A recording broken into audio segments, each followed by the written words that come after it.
During World War II, almost every nation that played a major role in the conflict employed at least one iconic medium tank. The US had the Sherman, the Soviets used the T-34, and Germany employed several vehicles that could fit the bill, but in the latter part of the war, there was only one tank that could claim that title, the legendary Panther.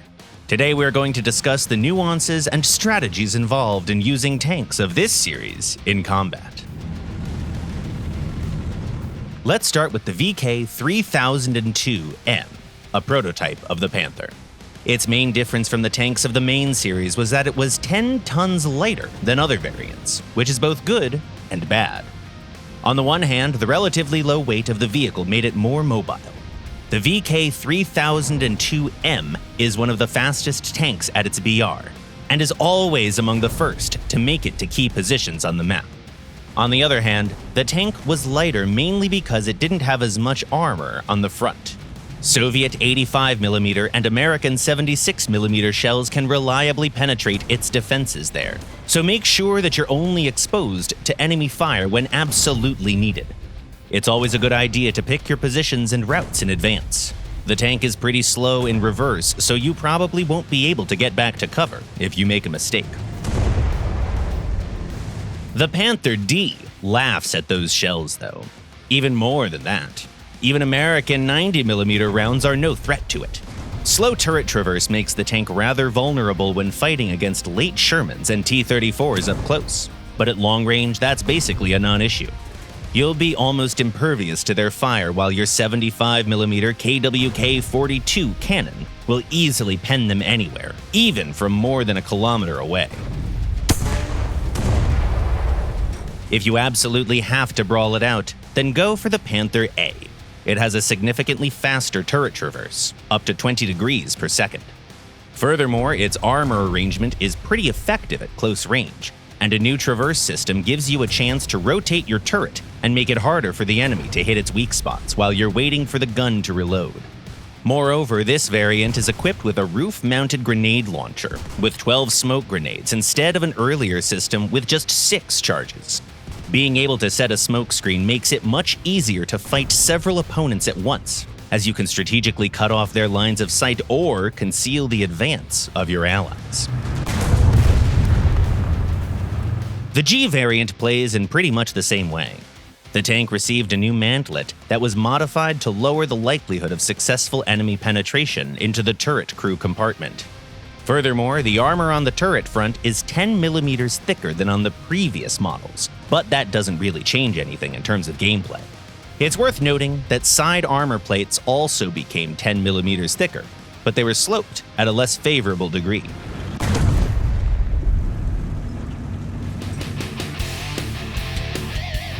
There was also a notable tank destroyer based on the chassis of the Panther G, the Jagdpanther. In real life, it was one of the most dangerous foes you could encounter in battle, and we're happy to report that in War Thunder, the reputation of this vehicle is exactly the same. Its 88mm gun has it all: impressive firepower, an excellent penetration rate, and a great after-penetration effect. A single shot from this massive gun is often enough to send any target straight back to their garage, or at least deal critical damage to them. Remember, though, that the Jagdpanther doesn't have a turret. Instead, it was fitted with an integral fixed casemate covered with sloped armor. At the same time, there was no upgrade to the vehicle's side armor, so you should always be on the lookout for people trying to flank you. Without a turret, it's almost impossible for you to react quickly to a sudden threat. Finally, we have the experimental Panther F, the last variant of the series. The tank had the same armor arrangement for the upper side of the hull and the lower glacis as the G version, but it also received a brand new turret, dubbed Schmalturm. There were a few other upgrades, but most notably the tank was fitted with an optical rangefinder, making the Panther the first tank among its peers to get one. This little gadget is immensely useful. In just a couple of seconds, it can calculate the distance to a target that is up to 4 kilometers away, and then all that's left for you to do is to quickly fire a deadly 75mm APC-BC shell and blow them to smithereens. With a maxed out crew, it takes the gun only 6.7 seconds to reload, which means that you'll never have to wait too long to seal the deal with a second shot. All in all, when fighting against tanks of the same class, the Panther F plays as a true all-rounder that is effective in every role or situation.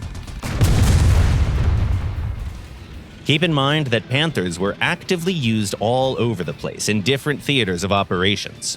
Naturally, some of them were captured and used by the militaries of other countries. One of those captured Panthers can be found in the Soviet tech tree, a Panther A that had lost its side screens in combat.